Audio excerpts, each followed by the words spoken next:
There's going to be a noise all the time, so I'm sorry. I do have my microphone here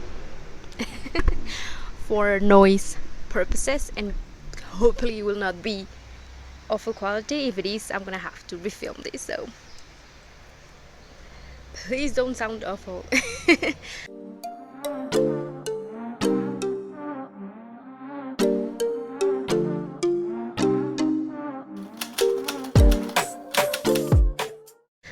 Welcome back to my channel's readers. Today I'm going to be doing my wrap up. May was a bit of a disappointing month for me. I was just not feeling that motivated to read, honestly, and I ended up reading only 11 books. I am used to reading around 15, so I'm 4 books short for the month, and I don't know if I love it. The first book that I accomplished reading this month was Other Words for Home by Jasmine Warga. I love this. I would actually recommend the audiobook for this if you are thinking of reading it. I have a full review. That's my book. I have a full review up on my channel if you're interested. This is a middle grade.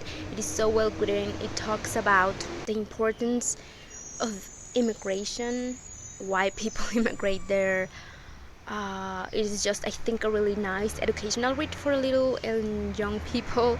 It's about a little girl who needs to live in the US because of the situation. So yeah, it's got a lot of information about, hijabs, about immigration, like I said, but also race, how to be more empathetic. I think it's a book that will help kids with that.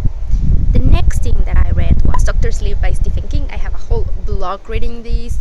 I was just so many emotions for this book. If you don't know, this is the sequel to The Shining by Stephen King. Everyone knows what The Shining is about, I think, but in this one we follow the little kid Danny Torres as a grown man, and what is he doing with his life. He kind of goes into the steps of his dad, which is heartbreaking, honestly, and the ending was, I think, my favorite part of this book. I was crying. Yeah, if you like Stephen King, this is a must read, I think.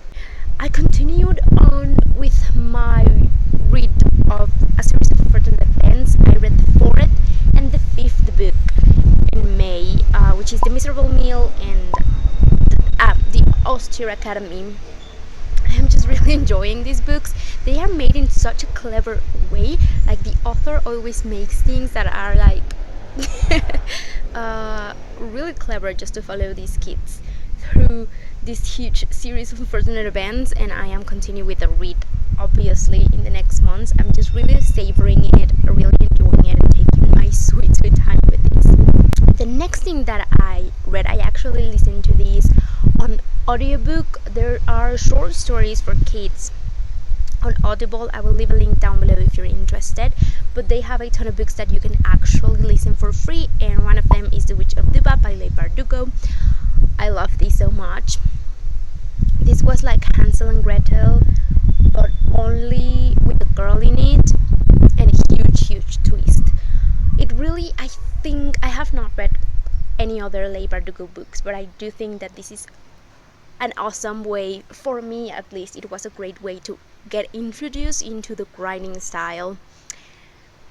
Kind of a lot of like horror mixed with mystery, mixed with hope. Really interesting way to take on a regular fairy tale and made it your own. I think Leigh Bardugo made an amazing story out of this. It takes, I think, 1 or 2 hours. Really short story for you to just listen to. I loved it. It was just greatly done, I think. I actually read it because Rachel, I will link her channel down below if you're interested. She mentioned this in one of her wrap-ups. She totally sold it out to me, so I just had to check it out, and it is really good. The next thing that I read was This Is How You Lose the Time War by Amal El-Mohtar. I love this book. This is one of those hate to love relationship kind of tropes, or more, it's more like enemy to love kind of a thing, and I just really enjoyed this one. Written in a really specific style. I do also have a review on this. I make reviews of books that I just have a lot to say with them because I need to let it out. So if you're interested, you can check that out. I was really impressed. I don't know what I was expecting with this one, but the writing style was just absolutely lovely. The world, I mean, a lot of people say that they wished it was a little bit more world building, or I don't think it's not enough world building. I think it's not enough explanation on how the world works. It is quite difficult to get into it. A lot of the times you are completely lost. You don't know what is going on because the world is, I think, so complex and so complicated, and there's no explanation for it. You're just thrown into it. So I think that was it, but I think that that's not the point of the book. I don't think it's the world. I think it was a lot about war and about the importance of it. Like, why do we have to go to war? Like, does it even matter to go through all of these crazy lengths, all of the people being killed? Because when you think about it at the end of the book, you are like, we don't even know why the war is started, and these enemies are kind of talking with each other through letters that they leave for each other through time and space, and they're just so beautiful. They start by taunting each other, trying to make the other one commit mistakes, and they end up really enjoying each other's letters, and I think valuing that they have much more in common because of what they've gone through in war. I think that's my take on it. I do have a whole review. I read How to Think Like Sherlock by Daniel Smith. Daniel Smith has a ton of books of this sort, like How to Think Like Da Vinci, How to Think Like Einstein, and I wanted to go ahead and try one of his books. It was a really short book. I don't think it is super complete. I don't think after reading this, like, immediately you will know how to think like Sherlock. Beginning with, he's not a real character, you know. But I love Sherlock Holmes, and I was immediately interested in reading this. Basically, I wouldn't say it teaches you how to think like Sherlock. It takes apart the character, and it's kind of an analysis on Sherlock Holmes. And in some of the chapters at the end, it gives you some tips on how to achieve this yourself and some exercises that maybe if you do these kind of exercises all of the time, a lot of them, maybe you will be able to open your mind a little bit and learn some of the techniques. But I don't think that I really, now I'm Sherlock Holmes and I can solve anything, you know. But it was quite an interesting and fun read. Also, the exercises like really keep you thinking, and I actually enjoy them. The next book that I read was The Wishing Spell by Colfer. This is the #1 book in the Land of Stories. I wanted to read this for the readathon that Gabe from How to Train Your Gavin made, and I was super excited to participate in it, and I wanted to blog it, and I started doing it. I actually finished this book and I loved it, and then I just completely lost all motivation to continue, and I just didn't finish with the readathon. I just read this one, and I was actually really loving it. Like, I saw the map and everything was so well done and so lovely, and this month, I don't know why, I was not getting the motivation to do this. So yeah, but I did really enjoy The Wishing Spell. I think this is actually one of the books that made me kind of feel light in the month, you know, light-hearted and just a little bit happier. This is about two twins that can travel to the land of the stories through their grandma storybook. So they're given the storybook and they discover that they can actually go to the land of the stories, and they wander there. Obviously they have a purpose. I don't want to spoil it, but they have like a mission there, and it's kind of nice to see them go around. They meet the princesses, they meet ogres, they meet a ton of different fairy tale characters, and it's just such a fun light read, and I really enjoyed it. The next book that I read was an ARC, but it is already out. It is Martian Blood by Pahl. Apparently this is the first book of a trilogy. I enjoy this so much. I think it needs more recognition and more people reading it. Again, I do have a review on this book because I just had so much to get out of my system. It was kind of like the Martian, but with so much more depth in it, and I just really enjoyed it. The next thing that I read was also an arc. It is not out, but as soon as it is out, I will have my book review up for you guys. This is a kid's book, Audrey and Apollo 11 by Rissman. This is about a little girl that wants to be just like her dad and work at NASA. Her father is working in mission control for Apollo 11, so it kind of tells the story of, it talks a lot about the issue that women have when they want to work in a scientific field. I'm a physics engineer, and it kind of sucks sometimes. You need to be like so loud, you have to work so hard.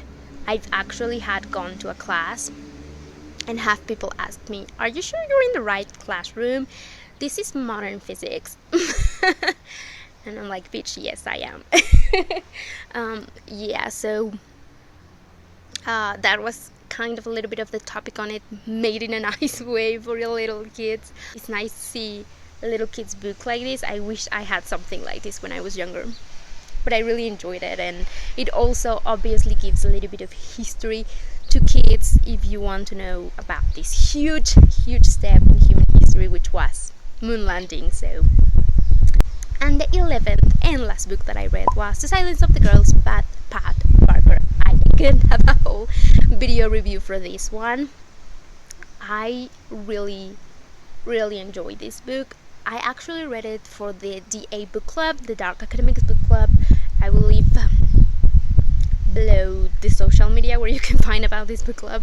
But I was super excited to read this and then to go into the live stream, and I loved it so much. You can check out my review if you're like interested, but it's basically the Trojan War, you know, like the Iliad, but from the perspective of a woman that it's been taken captive after her city was brought by Achilles, and then she's taken as a prize for him, and she's basically a slave.